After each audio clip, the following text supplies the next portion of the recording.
Today I will be trying out a steel bluing recipe from a 1940s chemical formulary book. This process is mainly used to add a protective oxide coating layer to steel for tools and whatnot so they can last longer.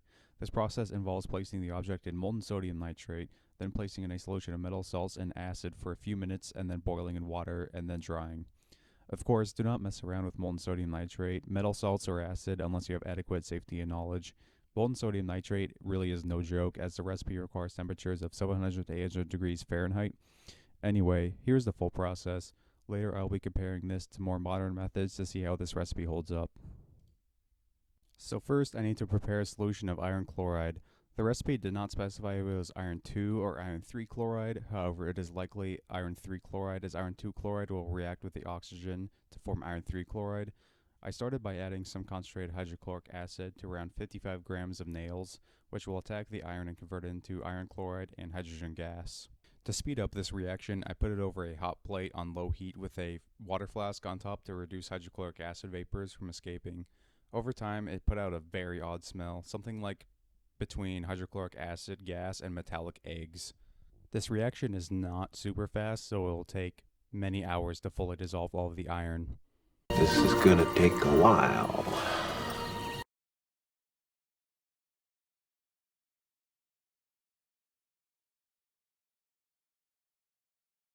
Next, I filtered off the solution from all of the crap that wasn't dissolved by the acid. The steel nails I used likely had a lot of junk and carbon in them, but after filtering I got a nice and pretty solution.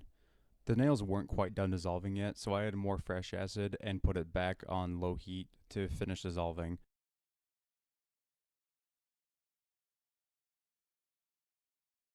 What I think is pretty neat is you can actually see some of the crystals of iron 2 chloride forming from the filtrate solution. I collected some of these in a vial, and you can see they oxidize to iron 3 chloride pretty quickly, which is this piss yellow color. Okay, so now I'm ready to make the solution to dunk the steel object into. This solution contains the hydrochloric acid and iron chloride made before, as well as a small amount of copper sulfate and nitric acid, and a lot of water.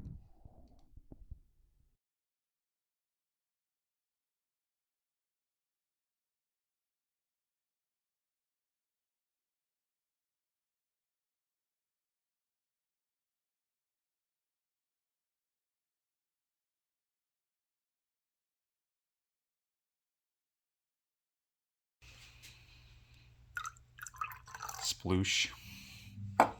Now it is time to melt some sodium nitrate. I placed a bunch of this stuff into a large crucible, then lit the forge to heat it around 700 degrees Fahrenheit.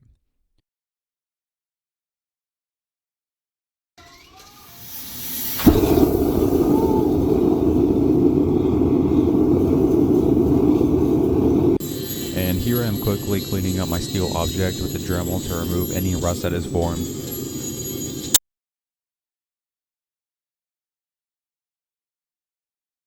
Now I am placing the object in the molten sodium nitrate for 2 to 3 minutes as the recipe says.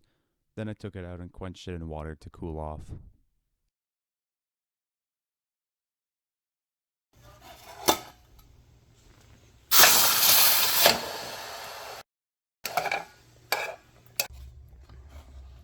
Now I'm pouring all the leftover sodium nitrate into a pot here to cool off so I can reuse it later.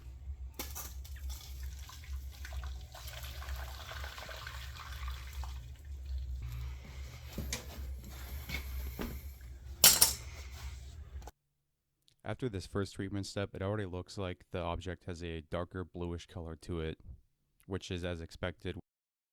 Next, the object is coated with oil and placed into the solution for 15 minutes, which will form an oxide coating on the metal. Then the recipe states to dry it for several hours, not any specific amount of time, and after that it is placed in the solution again for 15 minutes and allowed to dry again, but this time the recipe specifically says 10 hours.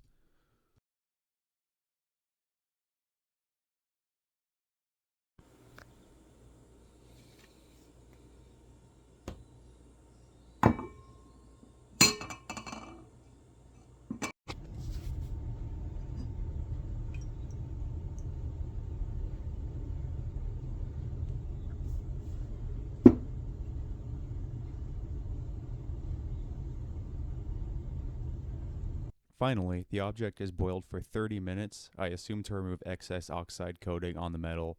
Then it is scratch brushed lightly and oiled for the last time, and now the process is finished. Upon further research, it looks like iron 3 chloride is primarily used in steel bluing, not iron 2 chloride, which is what I used for the most part. While my process still worked, I am going to try it again with iron 3 chloride and compare the results. I think there was probably a combination of iron 2 and 3 in my solution. Also, for a proper oxide coating, this entire process is usually repeated several times, somewhere upwards of 4 to 8 times, until a final color is desired. Also, as a funny side note, I saw that solutions of iron 2 chloride are sometimes referred to in the industry as pickle liquor, probably referring to the green color.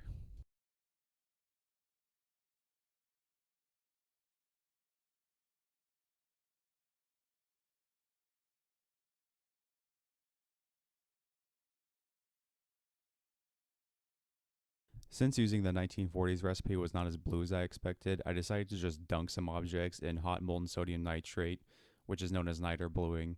For these objects, I use a mixture of sodium and potassium nitrate, which did end up yielding some blue colors on some of these objects. I think it is kind of interesting how some different objects gave different colors. For example, the steel nail and this galvanized steel object did end up getting some blue coloration on there, while the stainless steel knife just ended up kind of a gold coppery hue like the railroad spike did. I guess it goes to show that this process needs to be tweaked depending on the exact preparation and method used. This method definitely works, but I was reading that this coating is not particularly durable, which would not be good for objects undergoing heavy use, but I'm just doing this for demonstration purposes. And so that will be about it for this video. In the end, it looks like the 1940s recipe yielded a more black gold color, not really blue black, but this is consistent with some examples I saw online, just this method is much less refined. In the future, I will be tweaking this process by using iron 3 chloride, which is a stronger acid and an etching agent than iron 2 chloride is, and I'll probably repeat this entire process on a piece of steel to get a better coating. Hope you enjoyed this first video in this project that I am doing.